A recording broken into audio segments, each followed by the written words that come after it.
la ilaha illallah. Bari mu gani wai jihar Kano annabin take karewa ko malam lawan ake so a samu kofa a kansa. Ƙarya ta kare boriya kai boka. Su munafikan yan dariƙa nake cewa ku sa mana rana ku faɗa a media yaushe za mu je kofar gidan gwamnati mu daga kwali an siffanta annabi da raƙumi ko ba za ku fito ba idan mu je yin izala. Munafikai makaryata yaushe za mu je mu ƙara muku yawa tunda mun ga wancan karan ku 8 ne mu ma za mu ko mu 8 ne mu kai 16 yaushe za a fito. Yanzu fa a cikin wannan bidiyon da nake yi zaka ga wani dan dariƙa ya yi ga cikin comment ya ce wannan maganar da nayi shi ba ta yi daɗi ba amma ta malam lawan dan me muke cewa an yi. Na biyu kwamitin shura an kai takarda ofishin sakataren gwamnati a hukumance yadda aka kai muna buƙatar a tsiye shi a gaya akai annabi ya zama ragumi.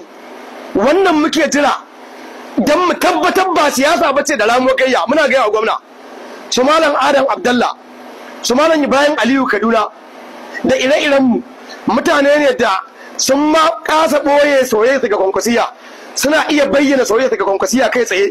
Akwai yan kwankwasiya a cikin mu dan haka ba dole bane duka malamin izala sun yi kwankwasiya tunda kwankwasiya ba a Qur'ani a ganta ba ba a hadisi ba. Dan haka babu dalilin da zai sa dan wani malamin izala baya kwankwasiya a ɗana mai tarko.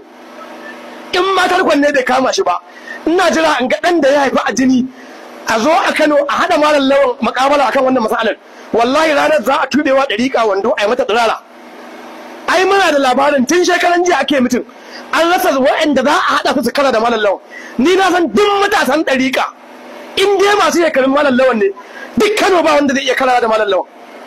Ko malam lawan akan ƙarya yake duk matasan ɗariƙa masu shekarun sa wallahi karfin su maki su zai iya buge su a minti 10 ba ma minti 10 ƙarya wancan ya ce maka dan ba. Mu ma labarin sun rasa waye to waye diwani da 20 ne zai kure malam lawan ne diwani da infiraji zai kure malam lawan. Kun karar da rayuwar ku a infiraji da mafarki da tatsuniya da karamomi wani shehu iya tafiya a kan ruwa dillan juma'a a maka yake sallah da wannan za ku tare malam lawan ku tare in kun cika yaya a haɗa su. Allah ya sa a haɗa malam lawan da wani malakunya a wayannan yan infirajin ku ga yanda ake ruwan ilimi zai tunewa ɗariƙa wando a Kano ba za su bari a zauna ba in sun isa a zauna. Idan kuma an ce manyan da ko wanda suka girma malam lawan ka karshen abin kunya kenan. Mu ba da sani muka kawo ba da sani muka kawo ba manyan muka kawo ba kuma malam lawan zai tumur musayi kaga shikenan an yi jana'iza magana ta gare. To balle ma wannan manyan ina take lokacin bahasi tsakaninsu da yawo sai dai wajen mai mota da hagon mai ɗinki da Abuja. Ai kwara ba a kawo yaran yan infirajin su sun yi infirajin. Muna jira mu ga yanda za yi. Alƙalmau ya ce wa annabi raƙumi mu ba za mu yadda ba ina munafikai masu kiyin annabi ko mu bar wannan magana da tafi a banza annabi raƙumi ne kamar yadda alƙalmau ya fita. Ku nake jira ya za mu fita ko kuma mu fita.